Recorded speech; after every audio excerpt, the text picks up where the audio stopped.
Seja bem-vindo ao Direito 4.0. Eu sou Gustavo Miranda e neste podcast converso com as pessoas que estão transformando o direito por meio da inovação, criatividade e tecnologia. Jurimetria nada mais é do que estatística aplicada ao direito. É analisar o que aconteceu no passado para tentar prever o futuro. Não tem nada de místico ou extraordinário nisso. E nem é algo novo. Na verdade, em 1837 já havia sido publicado na França um livro que discutia a previsibilidade dos julgamentos. A grande virada é que agora nós temos a tecnologia a nosso favor, e isso muda tudo.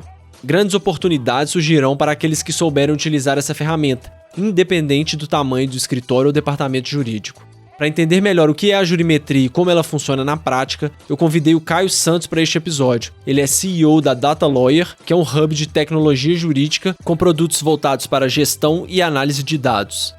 Para você não perder nenhum dos nossos próximos episódios, siga o Direito 4.0 no seu player favorito. Siga o nosso Instagram, que é @Direito 4.0 Podcast. E também estamos no LinkedIn. É só procurar Direito 4.0 Podcast. Beleza? Vamos nessa? Caio, seja bem-vindo ao Direito 4.0. Caio, eu queria saber então, para a gente começar essa nossa conversa, afinal de contas, o que é jurimetria? Legal, bom, Gustavo, prazer estar conversando com você, fico feliz aí com a iniciativa, bem interessante, muito bom para a gente poder tá passando aí para o pessoal um pouco do conceito aí da advocacia 4.0, no meu caso aqui em específico, tá falando aí de jurimetria. Bom, jurimetria é um conceito que existe aí desde 50, né, por um advogado americano, onde tem dentro da sua essência trazer estatística aplicada ao direito, né? Então, deixar aí o direito em números, trazer tendências, análises específicas, tanto volumétricas, né, tanto quantitativas, quanto comparativas também, né, para que a gente consiga analisar e perceber em números o que aconteceu para tentar prever o que vai acontecer, né? Então, uma análise assim bem superficial, bem por cima, o conceito é estatística aplicada ao direito. Legal, e você disse aí também, né, já desde a década de 50 a gente já tem esse termo e tudo mais, agora tá ganhando uma força muito grande, tem muita gente falando de jurimetria, mas é uma coisa que no direito já se faz há muito tempo, né, tem até aquele livro francês que se não me engano, é Pesquisa sobre a Probabilidade dos Julgamentos, que ele é de 1837, né, então é uma coisa que já se faz há muito tempo, mas agora, acredito eu que por causa da tecnologia tem tomado uma proporção muito grande, né? Exatamente. Acho que os avanços tecnológicos eles são fundamentais aí para que a gente discuta esse termo, né?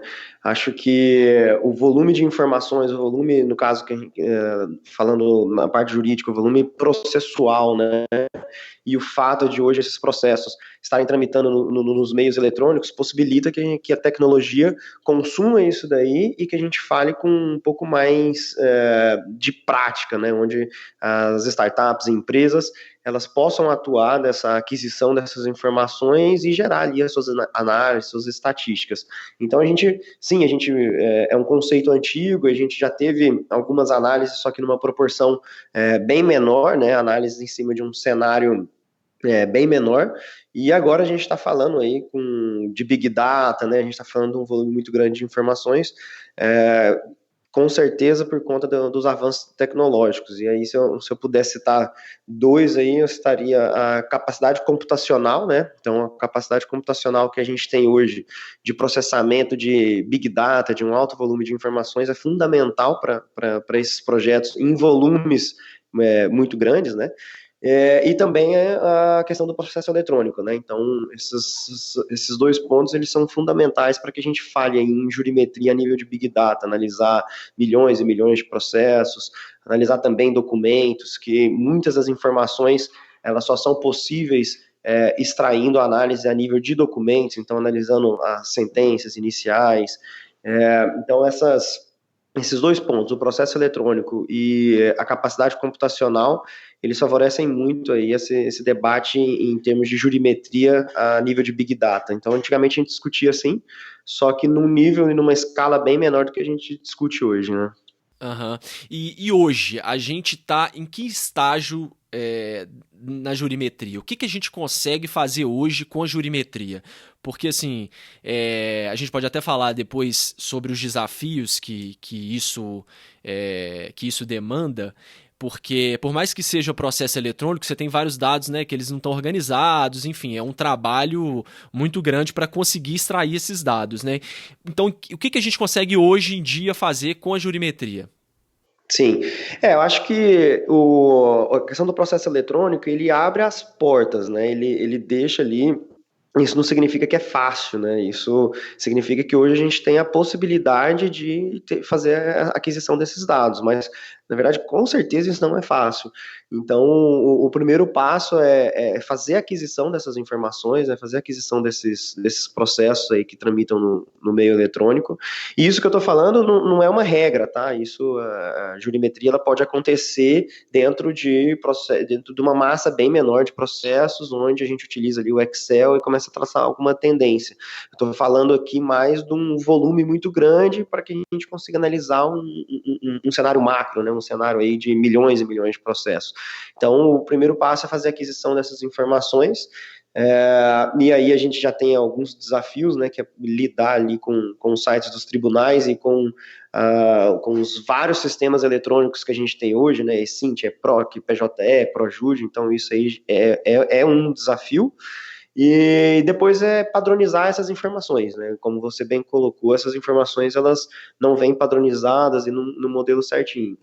Então, aí nesse momento, algumas empresas elas fazem uso de inteligência artificial, né, no caso de processamento de linguagem natural, para auxiliar nessa estruturação de informações. Então, aqui no nosso caso a gente utiliza, né, a parte de extração de entidade, que é um termo técnico ali da inteligência artificial, para que a gente consiga extrair algumas informações específicas dentro dos documentos e potencializar as nossas análises. Então, eu acho que a gente está vivendo esse primeiro cenário, né, de aquisição e estruturação das informações. E com isso a gente consegue gerar já algumas análises do que já aconteceu. E aí o próximo passo, acredito eu, que será as automações, né? Então, a gente treinar os modelos, a gente treinar enfim, analisar todo o cenário que já aconteceu para começar a automatizar ali o que vai acontecer. Entendi. E aí, o passo seguinte a isso, o que você vislumbra do futuro? Até que ponto que você acha que a gente consegue chegar com essa tecnologia? Então, eu acho que o primeiro passo, a partir do momento que a gente tem esse Big Data, né, que a gente está falando, a partir do momento que a gente tem esses dados estruturados, a gente vai conseguir, sim, começar a pensar na evolução disso. Então, análises preditivas, chatbots, sugestão, se compensa ou se não compensa fazer acordo, análise do valor de condenação que vai acontecer. Então, acho que a gente vai começar a pensar nessa parte mesmo do futuro e sugestão do que vai acontecer, né? E isso aí casa muito com uma demanda que está existindo também no mercado de se ter uma advocacia fundamentada em dados, né? Agora que a gente está tendo esse acesso maior, como você disse, aos dados, os próprios clientes estão exigindo dos escritórios e dos próprios departamentos jurídicos que os dados que estão acessíveis sejam utilizados para tomada de decisão. Como que você está vendo esse impacto da tecnologia dentro dos escritórios e departamentos jurídicos? Quais coisas você está percebendo que estão mudando? Então, eu acho que a questão dos dados, a gente entra na era data-driven, né? Que é ali a tomada de decisão baseada em dados. E aí eu acho que a jurimetria ela se faz fundamental nesse cenário. Eu acho que quanto mais informações e quanto mais análises você tiver sobre um cenário que já aconteceu e cruzar informações, descobrir aspectos que talvez serão curiosos até mesmo para quem está vivendo aquele cenário e você enxergar outras possibilidades mediante aquelas informações, ela tende a trazer um benefício muito grande, né, para os escritórios, que é poder fazer essa questão de análise preditiva, entender, interpretar um cenário que já aconteceu, para que ele consiga melhorar ali até a sua parte de provisionamento de caixa. Se eu sei a durabilidade média de um processo, eu posso melhorar a precificação do meu escritório, eu posso melhorar o provisionamento de caixa da minha empresa, eu posso atuar na parte consultiva. Se eu sei o valor médio de condenação de um juiz, eu posso sugerir ou não a questão de um acordo, pode ser mais vantajoso. Então, a gente começa a trazer um pouco mais de previsibilidade para o cenário jurídico. Eu acho que é aí que está o grande poder dos dados, né? Então, a partir do momento que a gente tem dados confiáveis, né, aquisição daqueles dados, dados confiáveis e uma boa estruturação daquela informação, com certeza os benefícios eles são grandes aí para a advocacia 4.0. E aí eu acho que é onde a gente entra no debate, né, que eu acredito que isso vem muito na linha das discussões que a gente tem hoje, que é a questão da privacidade, do acesso à informação, né, até que ponto pode, até que ponto não pode. Então, a gente viu ali a França, né, tendo um entendimento contrário à questão de jurimetria, no caso ali de decisão de juízes, e é realmente esse cenário que a gente está vivendo, é a discussão de saber até onde pode, até onde não pode, até onde isso vai beneficiar, até onde isso não vai. Eu acredito que, sim, a gente precisa passar por essa discussão, né? Mas a gente tem que discutir algo que não trave a inovação, né? Eu acho que a inovação ela é fundamental para a evolução, né? A gente precisa evoluir mesmo, ainda mais nesse cenário jurídico que sempre é muito criticado pela questão de ser moroso demais, enfim, entre outros aspectos. Então, a gente precisa discutir, sim, a parte de regulamentação, de acesso à informação, privacidade de dados, mas sempre pesando para o lado da inovação, né, para que a gente realmente consiga trazer essa inovação aí para os escritórios e para esse cenário jurídico aí. Você tocou no caso da França aí, para quem não sabe, em 2019 a França ela publicou uma lei proibindo a utilização da jurimetria, não proibindo a utilização da jurimetria em si, ela proibiu a publicidade da jurimetria, né? Inclusive com uma pena de até 5 anos de prisão para quem tornasse público esses dados. Então, assim, a gente vê que é uma coisa que está um pouco na contramão de tudo que está acontecendo aí. Eu, particularmente, fiquei até um pouco assustado com uma decisão dessa, com uma lei dessa, porque eu não entendi nem assim o conceito, porque você não proíbe, não é só a jurimetria, você proíbe dar publicidade. Então, assim, parece que o que ela está querendo fazer é dificultar o acesso aos dados, né? E a gente está vendo um movimento totalmente contrário de dados abertos, de como que a abertura desses dados possibilita uma confiança maior, uma justiça mais célere. Qual que é a sua opinião sobre isso, sobre essa lei da França que proibiu essa publicidade?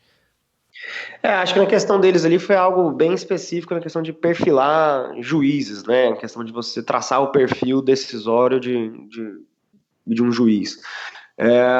Eu acho que é aquela discussão. Obviamente, eu atuando do lado de tecnologia, eu vou sempre pender para o lado da inovação, né? Até porque os benefícios eles são vários. Assim, a gente tem cases aqui com clientes que são extremamente interessantes assim de analisar o que eles faziam antes e o que eles estão fazendo agora depois que começaram a utilizar a jurimetria. E eu acho que a gente vai passar por muitas discussões. Eu espero que aqui no Brasil a gente não chegue a esse ponto, né? Porque, como eu falei anteriormente, eu acho que as discussões em termos de privacidade, até onde vai, até onde não vai, elas devem existir. Só que a gente tem que sempre ter o olhar na inovação, né? Pelo benefício que isso vai trazer para o ecossistema jurídico como um todo. Eu vejo essa decisão da França como, a minha opinião, um retrocesso aí a questão de inovação no cenário jurídico. Mas super entendo e quem tem opiniões contrárias, só que eu espero que isso não aconteça aqui no Brasil, até por conta dos avanços e cases que a gente tem tido aqui com grandes clientes, né? Com empresas e grandes escritórios que estavam trabalhando de uma maneira e agora estão trabalhando de outra maneira, por conta, no caso específico aqui, da jurimetria. Então, eu vejo na prática os benefícios dessa tecnologia, né? Então,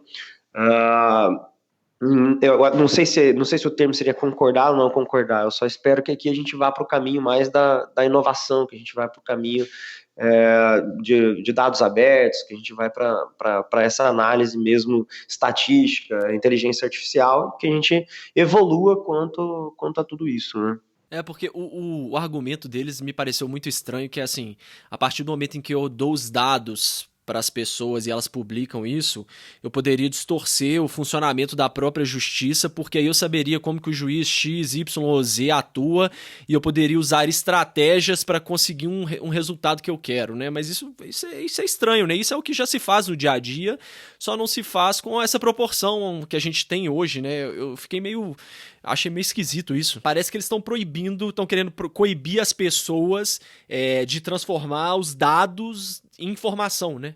Em estratégia, né? E esse argumento é exatamente o benefício, né? Eu acho que é a questão de você analisar o que já aconteceu, o perfil de decisão de um juiz, analisar o seu entendimento, isso é muito benéfico aí para quem está utilizando, né? Que você vai criar ou vai melhorar ou até mesmo alterar a sua estratégia baseado no perfil daquele juiz. Então, assim, eu particularmente acho isso muito interessante, por sinal. E como eu falei, a gente tem tido grandes cases aqui com escritórios, né? E também departamentos jurídicos. Você tem algum desses cases que você falou, tem algum que tenha sido marcante que você possa compartilhar com a gente? O que aconteceu, como que era antes e como que a jurimetria transformou? Então, a gente tem, hoje a gente tem cases aí com seguradoras que, pós a reforma trabalhista, o seguro fiança, ele passou a valer para a substituição de depósitos recursais em valores de execução. Então, a gente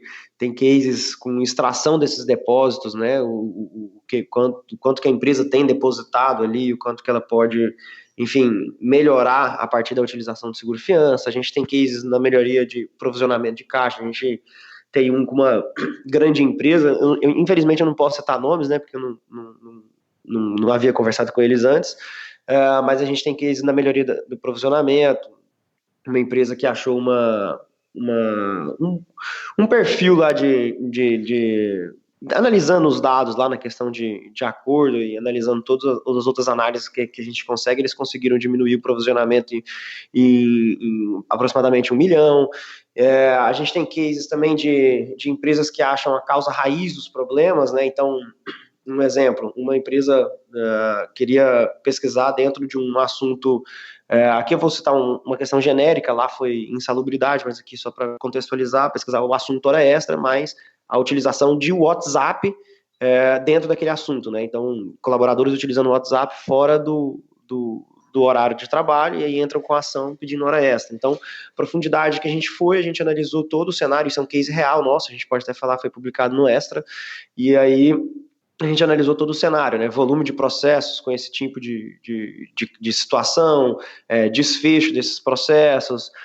Outro caso também que está tomando uma publicidade muito grande, a gente fez uma análise em cima de, acho que 4, 5 empresas de transporte de aplicativo, né? Uber, iFood, Rappi. Então a gente fez uma análise aí em cima da decisão dos juízes, a decisão como um todo, tanto juiz quanto desembargador, em cima dos processos de vínculo empregatício. Então tudo isso a gente traz mediante aquela análise dentro de um Big Data, né? A gente analisa todo o cenário trabalhista, depois a gente aprofunda para um assunto específico, depois a gente aprofunda para a causa raiz ali, para aquele problema específico e consegue gerar estatística, e aí as próprias empresas utilizam isso para melhorar suas teses, para provar, e aí entra em outros assuntos também de visual law, que aí você utiliza toda aquela informação para criar até um storytelling ali de todo o cenário para poder evoluir, e aí suas chances aumentam bastante. Então a gente tem tido muitos cases interessantes, eu espero ter conseguido contextualizar aqui alguns, mas como eu falei, eu vejo muito benefício nessa tecnologia. E isso é o próprio, falando agora especificamente da ferramenta, né, da sua startup, que é a Data Lawyer Insights, né, que traz sobre jurimetria. Isso é uma coisa, são dados que o próprio usuário ele consegue tirar e chegar a essa conclusão sozinho, ou também, vocês também fazem um estudo dependendo do caso, uma consultoria? Como é que funciona isso? Beleza, aí depende, né? Aí depende de cliente para cliente. Hoje a nossa plataforma, a gente trabalha no conceito Big Data, né? Aquilo que a gente falou lá no início. A gente fez a aquisição de todos os processos trabalhistas aí de 2014 para cá, aproximadamente 12 milhões de processos, e aí a gente gera estatística não só em cima da capa. É muita coisa, né? Assim, não são só 12 bilhões da capa dos processos. Todos esses processos que a gente baixou com sentença, inicial, acórdão, ata de audiência, a gente baixou com todos os documentos. E várias das nossas análises só são possíveis porque a gente analisa esses documentos. Então, a gente extrai o valor de acordo, por exemplo, dentro de uma ata de audiência, valor de condenação. Aí a gente a gente gera essas análises, a gente gera essas estatísticas, e aí depende de cliente para cliente. Acho que a gente atende clientes que são mais adeptos à tecnologia, que utilizam o sistema até em situações que nem mesmo a gente sabia que existia aquela possibilidade. E aí a gente tem outros clientes que necessitam, sim, de uma consultoria, e aí a gente tem aqui um consultor especialista em Legal Analytics. E disso tudo aí dá para ter um pouco da noção do trabalho gigantesco que é, né? Você entrar em 12 milhões de processos, você criar uma ferramenta tecnológica para entrar em todos esses processos, ensinar essa ferramenta dentro de uma ata de audiência, igual você disse, tirar um valor do acordo, saber o que é parte, saber o resultado de uma sentença, assim, é uma coisa que é tão complexo que eu acho que para quem tá ouvindo fica até um pouco abstrato, né? Assim, de uma forma bem resumida, tem como você passar assim, um cenário geral de como que isso, do trabalho que isso é desenvolvido, que você tem que treinar essa inteligência, como que isso funciona tecnicamente, vamos dizer assim. Certo. Então, o primeiro passo é a aquisição dessas informações, né? A gente tem que. O primeiro ponto é extrair esses processos, no caso da Justiça do Trabalho, que é a primeira versão do nosso sistema, e agora a gente já está evoluindo para a Justiça Federal, mas no caso da Justiça do Trabalho, todos esses processos eles tramitam dentro do PJE, no caso de 2014 para cá, né? E aí o primeiro passo é extrair esses processos de lá. Então aí a gente já esbarra com alguns desafios, que é a manutenção desse, a gente chama de robô, né, mas tecnicamente a gente chama de crawler, que é a manutenção disso daí. Então, saber a capacidade que o tribunal aguenta e aceita de consumo daquelas informações. No nosso caso, a gente demorou 10 meses para baixar todos esses processos. Então, só a parte de aquisição de informações nós demoramos 10 meses. Nossa. Né? Porque não existe nenhuma parceria, né? O segundo passo é ver o que é padronizado, ver o que a gente consegue gerar de estatística que não dependa de treinamento de modelos de inteligência artificial. E aí, normalmente, são estatísticas mais quantitativas, né? Volume de processos no total, processos distribuídos nos últimos 30 dias, arquivados nos últimos 30 dias. São estatísticas que até dentro da matéria, né, a gente chama de volumetria, né? E aí, esse é o primeiro passo.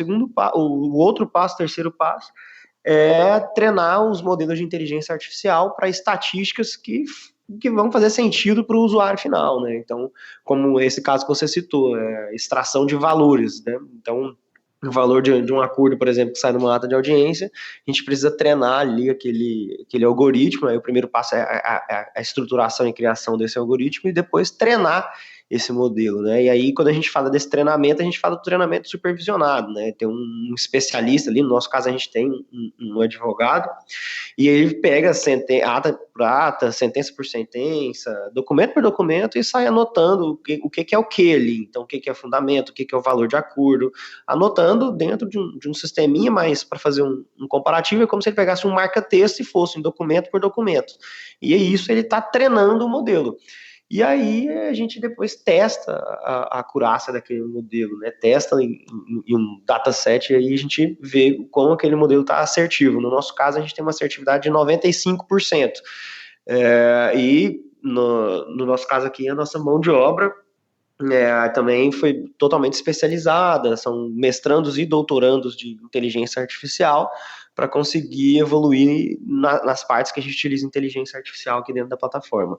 E aí, por último e não menos importante, é a parte do BI, né, a parte do streaming ali, né, é saber como que aquilo pode ser funcional para o usuário final. Então, a gente tem que desenhar um produto que eu imagino, né, que tudo isso que eu falei possa parecer um pouco complexo, e realmente é complexo tecnicamente, e aí o desafio é deixar isso de uma maneira fácil, né, que o usuário final, ele entre, ele entenda aquilo ali, ele consiga, um advogado, em poucas horas de treinamento, ele consiga virar ali um analista de dados jurídicos, né, um especialista ali em dados jurídicos, e aí entra a parte de usabilidade, de designer mesmo, para deixar o sistema funcional. Então, bem superficial, tem N outros desafios dentro disso, tem, enfim, parte de estudo de mercado, tem N outras situações que a gente passou, mas uma análise friamente, esse seria aí o passo a passo aí. Não, ótimo. Acho que deu para ter uma noção da complexidade do trabalho. E é um ponto que sempre volta aqui nos episódios, a gente já tratou isso em outros episódios, mas eu acho que é interessante a gente abordar também, parece que está o setor privado tentando organizar essa bagunça de dados dos tribunais que não são padronizados, que cada um faz de um jeito. Como que você vê isso? Realmente, você vê um interesse do poder público em facilitar isso, em ajudar na obtenção desses dados, ou é uma coisa que o poder público não faz muita questão de atuar? Como que isso tem evoluído durante o tempo? Eu acho que é pelo contrário, é sempre um desafio, né, a aquisição dessas informações. Falando aqui na nossa experiência, né, a gente não teve nenhum tipo de facilitação, né, de aquisição. Pelo contrário, a gente teve que lidar com diversos bloqueios aí dos sites dos tribunais. Confesso que já estudei, já parei para analisar alguns movimentos, mas nada que teve um avanço, né, na parte de disponibilização, né? A gente teve o MNI, a gente teve o Diário de Justiça Nacional, que era para ter um diário só para conter todas as publicações, mas nenhum desses projetos ele acabou avançando. Então, acho que a primeira frase que você comentou, eu acho que é isso mesmo. Acho que é a iniciativa privada tentando organizar isso daí, né? E, assim, para a gente fazer isso é muito mais complexo, talvez, do que para eles, né? Porque eles já têm acesso a essas informações, né? Então, seria mesmo um clique de start ali, pensar em iniciativas inovadoras e tudo mais. Porém, é sempre nesses desafios que surgem as oportunidades. Então, a gente vem conseguindo fazer um bom trabalho e superando esses desafios, mas com certeza seria muito bom se a gente tivesse o apoio, né, da parte pública, né, se a gente tivesse essa facilitação de acesso às informações e tudo mais. A gente conseguiria inovar muito mais, eu não precisaria gastar 10 meses, por exemplo, para ter acesso àquelas informações. Né? Exatamente isso que eu ia dizer, porque assim, por mais que você disse, né, que cada, vamos chamar assim, de problema, isso aí gera oportunidades, porque tem empresas que estão lidando com esse problema, mercadologicamente é excelente. Agora, como sociedade, né, se você olhar o impacto disso na sociedade como um todo, é um atraso muito grande, né, porque você perdeu aí 10 meses que você poderia estar desenvolvendo outras funcionalidades muito mais relevantes pro consumidor final lá, ou pro cidadão que tem um processo que está tramitando na justiça, né? Exatamente, acho que esse é o ponto ideal, né? Poderia tá evoluindo em outros algoritmos, avançando, né? Avançando cada vez mais o projeto. Mas eu acho que faz parte. Faz parte, exatamente, faz parte. Aqui, E talvez a gente evolua nisso, né? Talvez não, eu acredito que em médio a longo prazo eles vão olhar para isso com uma outra ótica e a gente vai conseguir avançar assim nesse aspecto. Legal. E eu sempre tenho também uma preocupação, assim, porque a gente fala de jurimetria, de sistemas e tal, e apesar do custo disso estar diminuindo muito, eu gosto sempre de ressaltar dos pequenos e médios escritórios, pequenas e médias empresas que têm departamentos jurídicos. Hoje, essa tecnologia é acessível para esse tipo de público, ou às vezes ainda não está acessível, mas tem algo que eles possam fazer? Lá no começo você disse, né? Bom, às vezes você consegue fazer isso no Excel, você consegue trabalhar de alguma coisa, porque não quer dizer que você precisa da jurimetria especificamente com o sistema X, né? Você tem outras formas de se contornar isso? Como que é a sua visão? Tem, né? Eu acho que, assim, passa pelo mínimo de tecnologia, né? Acho que tem que ter pelo menos o básico, né? Por exemplo, você pode fazer uma jurimetria a partir dos dados que você tem dentro de um sistema de gestão, por exemplo. Você joga todas as informações ali dentro e você extrai no relatório um Excel, né? E aí você cruza aquelas informações e vai analisando algum tipo de tendência, né? Algum tipo de movimento ali, vai gerando algumas análises. Eu acho que vai muito da questão do mindset, né? Eu acho que vai muito daquela questão de dar o start. E por isso que iniciativas como essa que você está fazendo, e aproveito para parabenizar, elas são muito importantes, porque aí com isso a gente vai passando um pouco da realidade, passando um pouco dessa cultura da advocacia 4.0, do que está acontecendo. Porque a partir do momento que o advogado, né, ele tem esse start, esse clique, fala, opa, existe essa possibilidade. Aí ele pode começar a estudar tanto ferramentas quanto possibilidades manuais, como a matéria em si, né? Ele estuda aquilo e vê como que aquilo vai encaixar dentro do cenário dele. Então, acho que a partir do momento que ele tem aquele clique, aquela mudança de mindset, que ele fala, olha, eu preciso atentar para isso, que esse é o caminho e é tendência, agora eu vou analisar como que isso encaixa com a minha realidade. Aí, dentro da minha realidade, eu posso utilizar uma ferramenta específica, eu posso utilizar isso de forma manual e cruzando as informações dentro de um Excel, posso enfim, posso buscar uma possibilidade de me especializar somente com a parte analítica, né? Então, entender e interpretar o que aqueles dados estão me dizendo. E aí existem N possibilidades, mas tudo inicia com essa mudança de mindset. Então, eu acho que esse é o primeiro ponto, assim, né? Acho que a partir desse clique, dessa mudança cultural, as possibilidades elas aumentam muitas aí para os escritórios. E como que você vê o nosso avanço em relação aos outros países do mundo, de uma forma geral? Você acha que nós estamos nos saindo bem ou a gente ainda está um pouco atrasado pelo fato de a gente ter tanto processo assim? Eu tive a oportunidade de participar de alguns eventos fora do país, assim. Eu confesso que, em termos, mais no aspecto de impacto, né, o impacto da tecnologia no direito, eu acho que as nossas discussões, elas estão muito parecidas, né? O impacto de machine learning, deep learning, como que isso daí vai impactar o dia a dia. A gente está bem parecido com o que se tem lá fora.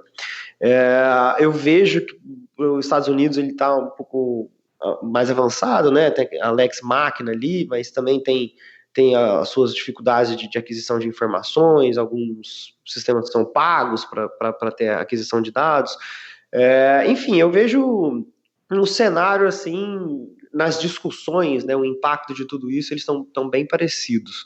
Claro que tem países que têm a parte aí, não falando só especificamente de dados, mas falando como um todo, que é liberado, por exemplo, a propaganda, a questão do marketing jurídico, aí com isso existem N discussões, também não vou entrar no mérito aqui da minha opinião, né?